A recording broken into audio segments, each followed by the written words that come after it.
Hello students. तो आज हम डिस्कस करने वाले हैं कॉमन साइज स्टेटमेंट्स के बारे में। तो कॉमन साइज स्टेटमेंट्स वो स्टेटमेंट होती है जहाँ पे individual items of balance sheet और statement of profit and loss are converted into percentage to a common base.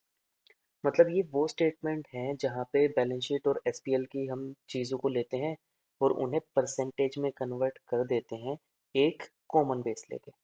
अब क्योंकि यहाँ पे एक ही साल के डाटा को लेके हम एनालाइज करते हैं तो इसे वर्टिकल एनालिसिस भी कहा जाता है। जो फाइनेंशियल स्टेटमेंट हमारी होती है, कॉमन साइज स्टेटमेंट्स जो होंगी हमारी, उनको दो कैटेगरीज में बांटा जाता है। एक होती है कॉमन साइज बैलेंस शीट, दूसरी होती है common size statement of profit and loss. अब जब हम कॉमन साइज बैलेंस शीट बनाएंगे तो कॉमन साइज जो हमें कॉमन बेस लेना था, कॉमन साइज बैलेंस शीट बनाते टाइम टोटल असेट्स या टोटल लायबिलिटी, इसको कॉमन बेस लेंगे और सारी की सारी असेट्स और लायबिलिटीज को इसके बेसिस पे परसेंटेज में बांट लिया जाएगा। और अगर हम बना रहे हैं common size statement of profit and loss तो वहां पे कॉमन बेस लिया जाएगा आरएफओ को एसपीएल बनाने के लिए। उसके बाद जो भी हमने पढ़ा था कंपैरेटिव स्टेटमेंट्स में, इंपॉर्टेंस, ऑब्जेक्टिव्स, लिमिटेशंस, ये सेम कॉमन साइज और कंपैरेटिव स्टेटमेंट्स और कॉमन साइज स्टेटमेंट्स के सेम ही होते हैं, जो कि हम डिस्कस कर चुके हैं ऑलरेडी पिछली वीडियो में। अब जो कॉमन साइज स्टेटमेंट हम बनाएंगे वो इंट्रा फर्म भी हो सकती है और इंटर फर्म भी। इंट्रा फर्म का मतलब एक ही बिजनेस के 2 सालों को लेके अगर मैं बना रहा हूँ तो इंट्रा फर्म हो जाएगी। और अगर एक कंपनी के डाटा को कंपेयर किया जा रहा है दूसरी कंपनी के डाटा के साथ, मतलब दो कंपनी के डाटा को लेके कॉमन साइज स्टेटमेंट बनाई जा रही है, तो उसको इंटर फर्म बोल दिया जाता है। तो चलिए पहले डिस्कस करते हैं कॉमन साइज बैलेंस शीट के बारे में। अब इसके जो एडवांटेजेस कह लो या उसके जो बेनिफिट्स भी कह सकते हैं एक तरीके से, यहाँ पे हम करते क्या है कॉमन साइज बैलेंस शीट में। सबसे पहले तो हर एक जो इंडिविजुअल आइटम है उसमें क्या चेंज हो रहा है वो देखते हैं। उससे हमें क्या पता चलेगा, उससे हमें पता चलता है ट्रेंड। और जहाँ पे भी ट्रेंड है तो फ्यूचर फोरकास्टिंग, प्लानिंग, इस तरीके की बातें तो हो ही जाती थी। और ये जो हमारे कॉमन साइज स्टेटमेंट है, यहाँ पे जब हम बनाएंगे कॉमन साइज बैलेंस शीट तो वहाँ पे हम बिजनेस की फाइनेंशियल साउंडनेस को भी असेस कर सकते हैं। ठीक है, तो चलिए देखते हैं इसको आखिर बनाया कैसे जाता है। तो ये है हमारे पास क्वेश्चन। इसमें 2 सालों का डाटा दिया है और यहाँ पे हमें प्रॉपर बैलेंस शीट बना के नहीं दी, बस कुछ हमें वैल्यूज दे दी गई हैं। तो हमें इनसे पहले तो प्रॉपर बैलेंस शीट बनानी पड़ेगी। तो प्रॉपर बैलेंस शीट बनाने के लिए यहाँ पे बस मेन मेन हेड दे रखे हैं हमें, तो हम इस तरीके से दिखा देंगे मेन हेड्स को। और ये हो गई हमारी असेट्स। तो देखो यहाँ पे पहले तो हमने लायबिलिटीज दिखाई। लास्ट ईयर का डाटा हमारे पास शेयर होल्डर फंड है 12 लाख, नॉन करंट लायबिलिटीज है 6 लाख, करंट लायबिलिटीज है 2 लाख। तो ये टोटल हो गया हमारा 20 लाख। और जैसा हमने पढ़ा था यहाँ पे कॉमन बेस किसे लिया जाएगा, या तो हम टोटल लायबिलिटी को ले सकते हैं या हमारे पास असेट्स हैं 14 लाख की, नॉन करंट असेट्स है और करंट असेट्स है 6 लाख की। तो बात तो सेम ही है, टोटल असेट्स कह लो या टोटल लायबिलिटी। तो हमें करना ये है, इसको बेस लेके इंडिविजुअल आइटम को परसेंटेज में कैलकुलेट करेंगे। जैसे अगर मैं कैलकुलेट करना चाहता हूँ ये वाली चीज़, तो कैसे कैलकुलेट किया जाएगा। सबसे पहले तो वो आइटम जितने की भी है 12 lakh divided by total 20 lakh multiplied by 100, तो ये आ जाएगा हमारा 60%। तो इस तरीके से हमें करना है कैलकुलेट। तो जब दूसरा करेंगे 6 लाख डिवाइडेड बाय 20 लाख, ये आ जाएगा 30%। इसी तरीके से हमारी ये वाला पॉइंट आ जाएगा 10%। और जब टोटल करोगे तो 20 लाख डिवाइडेड बाय 20 लाख तो पूरा 100% ही होगा। उसके बाद जब हम नॉन करंट असेट्स का परसेंटेज निकालेंगे तो 14 लाख डिवाइडेड बाय 20 लाख तो हमारा आ जाएगा 70%। और जब निकालेंगे करंट असेट्स का तो 6 लाख डिवाइडेड बाय 20 लाख ये आ जाएगा हमारा 30%। तो ये हो गया हमारा पहला साल, मतलब 2019 का डाटा हम पूरा देख चुके हैं, वो 2019 की हमने परसेंटेज निकाल दी। उसके बाद साल आता है 2020। इसका भी सेम उसी तरीके से करना है। पहले हम बना देंगे बैलेंस शीट। अब 18 लाख, 6 लाख और 6 लाख, तो टोटल हमारा आ गया 30 लाख। तो जब परसेंटेज निकालेंगे तो 18 lakh divided by 30 multiplied by 100, तो ये आ गया हमारा 60%। 6 लाख डिवाइडेड बाय 30, ये आ गया 20%। इसी तरीके से 6 लाख डिवाइडेड बाय 30, ये तो 100% आएगा ही। सेम असेट्स का भी सेम ही होगा। 21 lakh divided by 30 lakh multiplied by 100, तो ये आ जाएगा 70%। 9 lakh divided by 30 multiplied by 100, तो ये आ जाएगा हमारा 30%। यहाँ पे कुल मिला के हम करते कुछ ऐसा है, जैसे देखो हमारे पास, मान लो ये है हमारी, मान लो ये है हमारी टोटल असेट्स या टोटल लायबिलिटीज। अगर ये पूरा का पूरा है 100%, तो हम बस यहाँ पे ये देख रहे हैं, जैसे मान लो अगर मैं इसके लिए बनाऊं, जैसे ये मान लो 20 लाख है, तो ये पूरा का पूरा कितना हो गया 20 लाख। तो इसमें से एस एच एफ का पार्ट कितना होगा? एस एच एफ है मेरा 60%, तो ये होगा मेरा थोड़ा सा ज़्यादा। तो ये मेरा हो जाएगा 60%, ये मेरा क्या है एस एच एफ।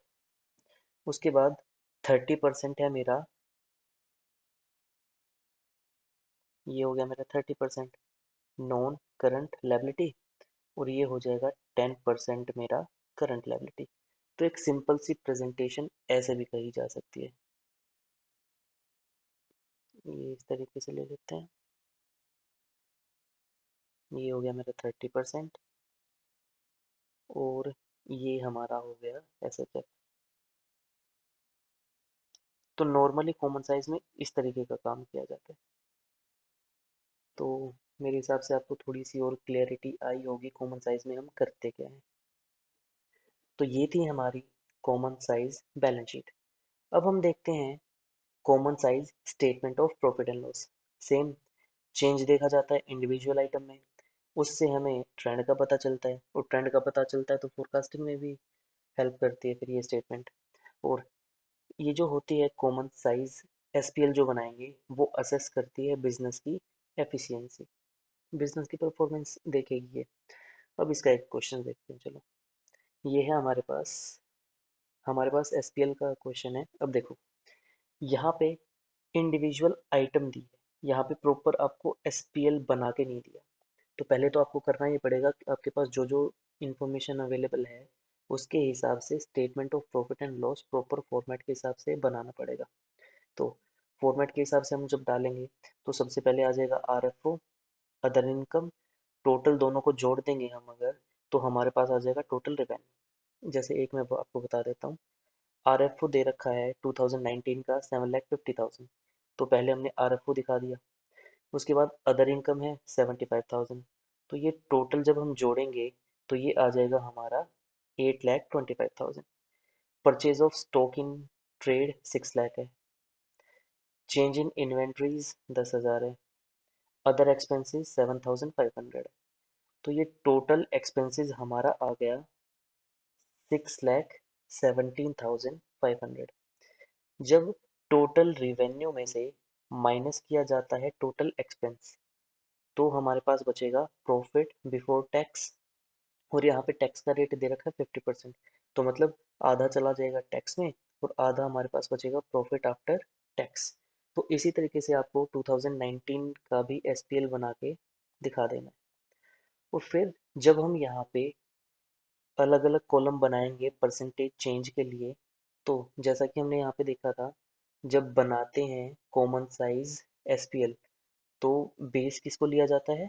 आरएफओ को लिया जाता है। तो जब हम कॉमन साइज एसपीएल बनाएंगे तो बेस लिया जाता है आरएफओ को। तो यहाँ पे बेस लिया जाएगा 7,50,000 को, और इस साल का बेस लेंगे हम 10 लाख।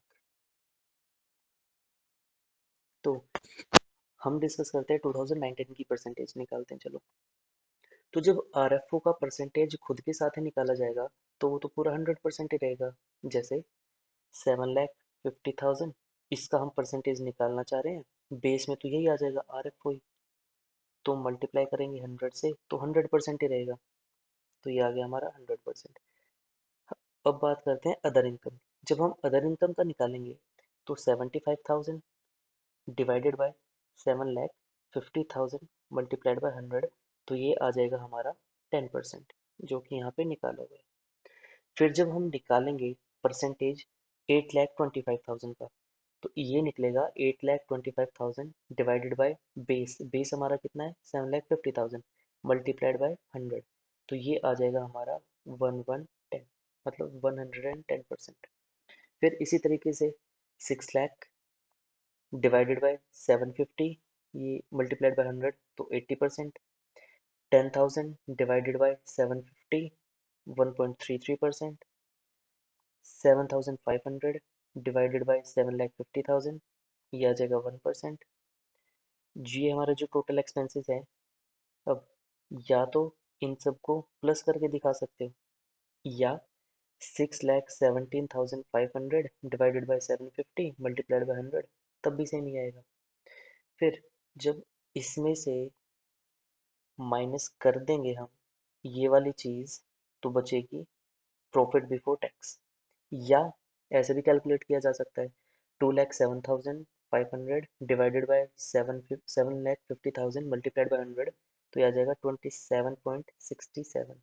अब क्योंकि परसेंट टैक्स जो है हमारा 50% है, तो इसका आधा इसमें आ जाएगा और आधा इसमें आ जाएगा। या इंडिविजुअल कैलकुलेट करना चाहो तो 1,03,750 डिवाइडेड बाय 7,50,000 मल्टीप्लाइड बाय 100, तो आ जाएगा इतना। और ये भी इसी तरीके से कैलकुलेट करोगे, तो सेम इसी तरीके से अगले साल का भी हम परसेंटेज निकाल सकते हैं। तो जब इसका आरएफओ का खुद से ही परसेंटेज निकालोगे तो 100% ही आना है। फिर 1 lakh divided by 10 lakh, 10%। 11 lakh divided by 10 lakh, 110%। 750 divided by 10 lakh, 75%। -50,000 divided by 10 lakh, तो 5% आएगा, लेकिन क्योंकि यहाँ पे वैल्यू नेगेटिव है तो नेगेटिव ही शो करेंगे। उसके बाद 10,000 डिवाइडेड बाई 10 लाख, 1%।